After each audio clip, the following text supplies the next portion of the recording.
Oui.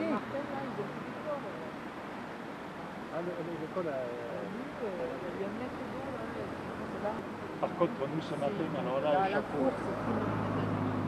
on a été les protections civiles, ils ont mis les moyens. Et il y a eu sur les quartiers nord d'Alès, Saint-Martin-Valgag, Saint-Julien-les-Rosiers, d'énormes dégâts. Sur évidemment les équipements publics, mais malheureusement chez les riverains et les particuliers. Donc c'est vraiment des inondations catastrophiques, peut-être pas à l'ampleur de 2002, mais dans certains quartiers aussi violentes que ce qu'on a pu vivre en 2002. On ne déplore pas de victimes, M. Rollet, je pense. C'est la seule bonne nouvelle de la journée et de la soirée, c'est qu'il n'y a a priori aucune victime. On se réjouit que les gens aient pu être prudents, que finalement la culture du risque, la mémoire du risque existe désormais dans notre département. Les gens ont su se protéger, ne pas prendre de risques inutiles face à cette déferlante. Savez-vous combien de millimètres d'eau il est tombé en 1 heure sur le bassin alésien? Dans certains secteurs, on me parle de 130 à 140 mm. Ce qui est clair, c'est qu'il a plu quasiment 500 mm sur 3 jours, en 3 jours, donc c'est assez exceptionnel. Et il vient un moment où les cours d'eau et les terrains ne peuvent plus absorber un tel débit. Est-ce que la classification en dégâts naturels sera prise en compte par l'État? Elle va l'être. On était avec le préfet et le président du conseil général Damien Alary. On a demandé à ce que les communes rapidement fassent la demande. C'est très simple à faire.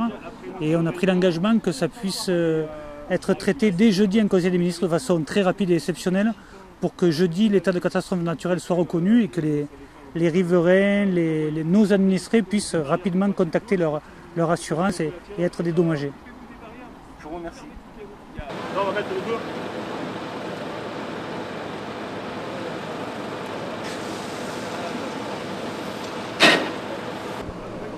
Écoutez, une surprise parce que cette nuit, moi je n'ai pas trop finalement été touché ou préoccupé. C'est surtout ce matin qu'on a découvert les dégâts et finalement on a été moins impacté que sur la dernière inondation. On aura des dégâts matériels, mais l'outil de protection n'est pas touché.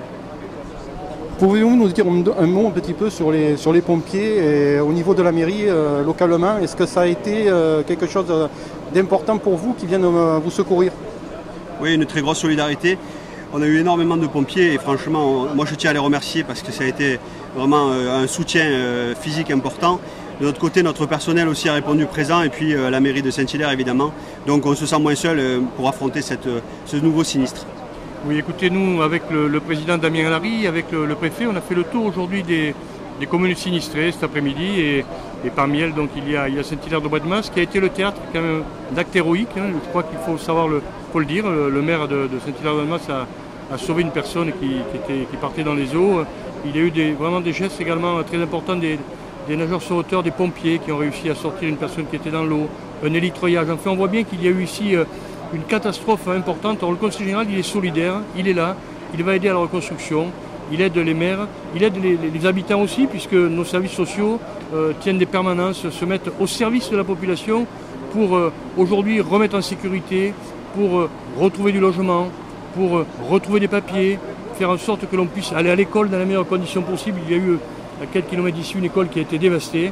Mais c'est cela la solidarité. Moi j'ai beaucoup entendu parler de solidarité. Les maires d'ailleurs que j'ai rencontrés cet après-midi m'ont tous dit qu'ils avaient été heureux de voir quelle avait été la solidarité spontanée des populations.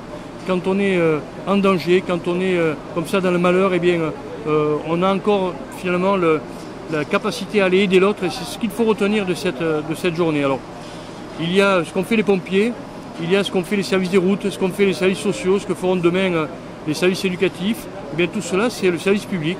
C'est le service public à la française, c'est ce qu'il nous faut préserver, on le voit bien, lorsque nous avons à vivre des moments aussi douloureux. Je vous remercie.